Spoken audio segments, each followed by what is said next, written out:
Une tragédie a frappé la localité de Kavumu, dans la province du Sud Kivu, où plusieurs civils ont été tués par des hommes armés. Les autorités locales et les organisations humanitaires sont en état d'alerte face à cette situation dramatique. En entendant les bilans officiels, plusieurs sources parlent de 10 morts et quelques blessés graves. Selon les premières informations recoupées auprès de militaires de la Lucha et groupes d'hommes armés qui seraient de militaires FARDC a attaqué Kavumu Centre, causant la mort de plusieurs civils innocents. Les détails de l'incident sont encore flous, mais les témoins rapportent avoir entendu des coups de feu et des explosions toute la nuit. La population de Miti, Kavumu, Katana, Kabamba, Bushumba et pourquoi pas dans toute la partie nord du territoire de Kabare est indignée. Indignée parce que depuis un temps, le carnage ne fait que s'accentuer dans cette partie de notre province. Voilà pourquoi, au regard des images et au regard même du carnage qui a eu lieu la nuit du 7, aujourd'hui 8 février 2025, où nous déplorons bilan encore provisoire, 9 morts, 9 personnes tuées, et cela sans état-armement par certains éléments de nos forces armées. Parce qu'il n'y a pas un ennemi dans la zone. Plus question des militaires et surtout de l'unité Guépard, Amiti, Kavumu, Katana, Kabamba, et partout dans les territoires de Kabare jusqu'à nouvel ordre. Sinon, trop c'est trop, les cas contraires, mission pour tout militaire, nous avons dit avec espoir que vous nous avez écoutés.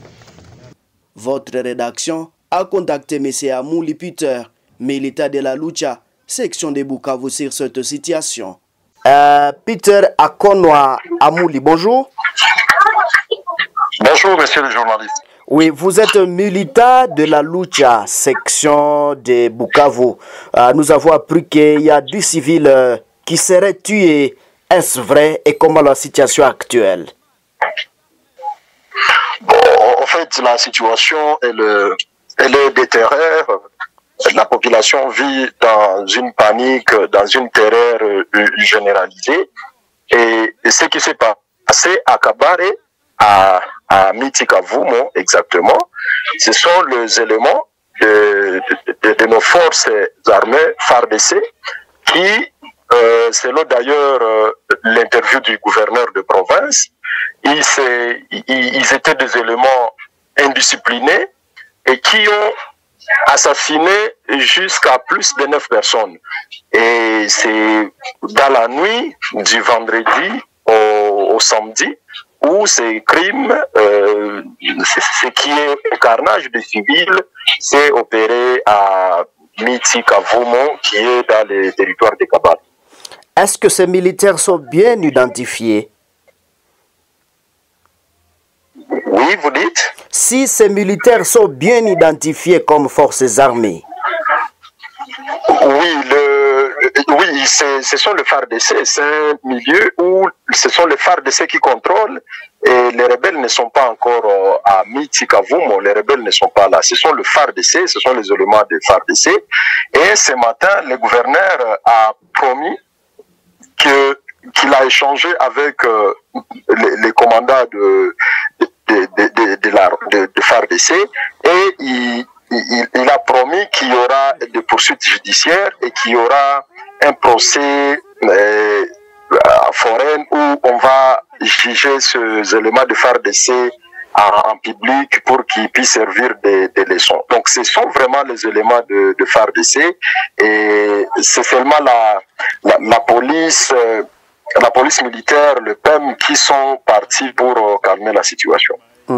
Alors, Amouli, comme vous êtes dans cette région, quelle est la situation actuelle dans cette région, dans le Kabare, vers Kavumu, où il y a eu l'incident? Oui, comme je l'ai dit tantôt, à Bukavu, la population vit dans une terreur. Nous avons vu par exemple des universités comme l'Université catholique de Bukavu, l'ISP Bukavu, l'ISDER Bukavu et autant d'autres universités de la place qui ont suspendu les activités pour la journée d'hier samedi et la journée du vendredi. Et les écoles étudient aussi difficilement pour le moment. Ils essaient de revoir leur horaire de travail pour que les examens commencent tôt à 6 heures et qu'il sera sûr qu'à 10 heures, ils ont fini et que les enfants rentrent à la maison. On peut aussi observer constater que dans le centre-ville, les gens, à partir de 16 heures, il n'y a plus vraiment un mouvement. Les gens ferment leurs magasins et puis il y a des magasins qui ne sont plus ouverts depuis un temps. Donc, les rebelles ne sont pas jusque-là parce que selon les dernières informations, les rebelles sont à quelques mètres du centre, à quelques kilomètres, on parle de 20 kilomètres du centre de Youssi à Calais. Donc à Bukavu, oui, le message adressé au gouvernement congolais, c'est ce que nous avons longtemps dit et notre mouvement, la Lucha en soi.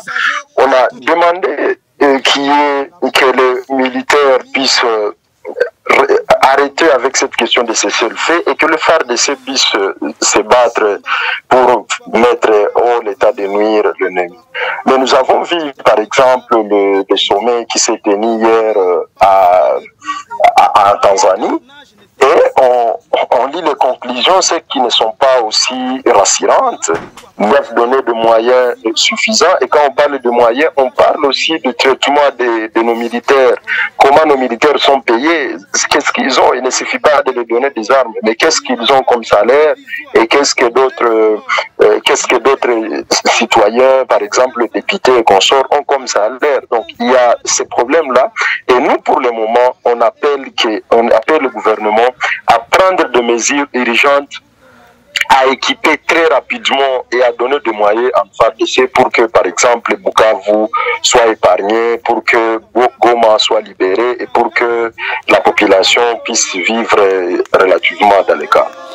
Donc, pour dire que vous, la Lucha militaire, vous n'êtes pas d'accord avec les accords de Tanzanie?